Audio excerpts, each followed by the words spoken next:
want to be rich or do you want to be king? Rich. That is the right answer. I get you to buy it the second and third time. So you have to have a repeat customer. If you don't have that, find something else to do. Go with your intuition and your gut, because it will be the right decision.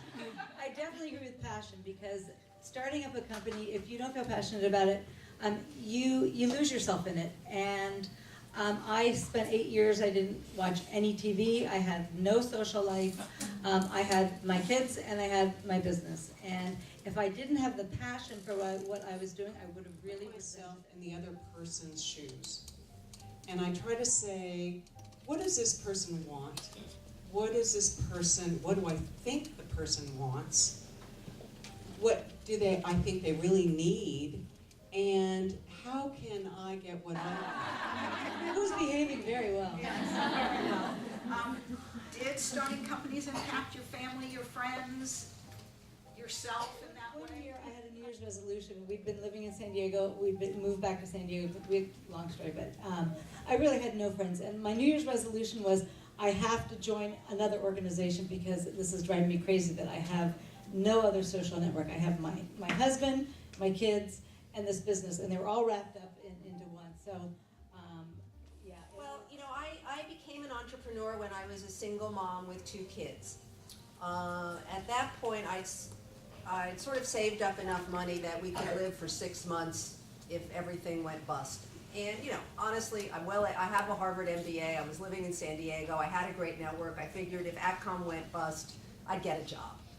So, my advice is, if you have really good skills, and you have a good idea, Start this business together, you learn all sorts of things about each other that you didn't know when you were just husband and wives. When you start working together, and I saw sides to him that I really respected. So I love that part of the business. a role model in terms of being, she got divorced, so I followed in her footsteps. But she went to work in the 60s full time, became the first woman VP at a large Philadelphia ad agency, was paid less than the comparable men, there was nothing she could do about it.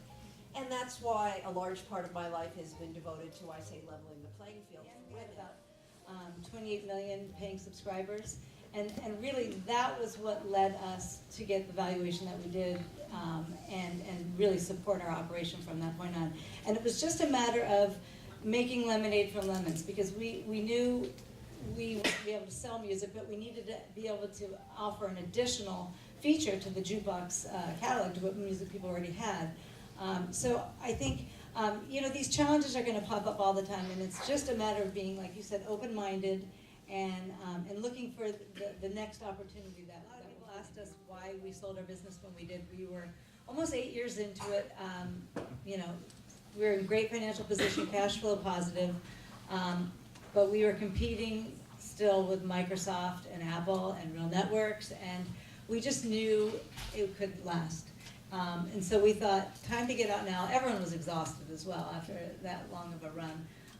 But I can't stress enough how important it is to sell your company when it's in a strong We place. raised about almost $200 million. We were down to our last, this is after by then we'd raised some venture capital, and we were down to about $1 million, although Starwood then invested $1 million in us, which was a signal that they were going to choose us as their internet provider. And we realized that was a good time to sell, because that made us look strong, and we negotiated a good sale. We actually hired an investment banker. We really believe in not trying to sell it yourself. I mean, you have to have somebody else out there being the bad guy, and then coming back, and then going back and asking for more. And the whole deal was done in 30 days, and everybody. We ended up the object of a bidding war that kind of went on for about 4 months. And we had to really decide, because our head wasn't there. We had so much, we had so many products on the drawing board. We really weren't ready. But so much is about timing.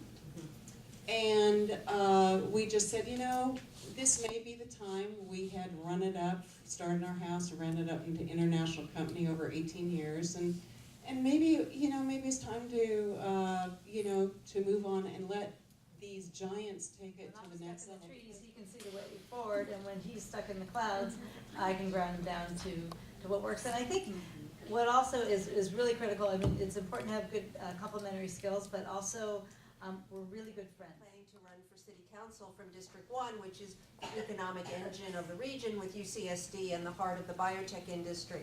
So, and one of the issues for San Diego, and it was an issue in '86 when I joined Connect, and it's still an issue today, is the lack of capital for early stage companies. It's less an issue in the life science area. There are venture funds based, and there are venture funds out of town who invest in San Diego, but it is different when you're in Silicon Valley and your kids go to school with the venture capitalist and you get to know them informally before you ever have an idea. And where it hurts us most is in the tech sector, software, clean tech, e-commerce, those kinds of things. And there are initiatives happening locally right now to try and rebrand San Diego as an innovation center so that foreign money around the world starts coming into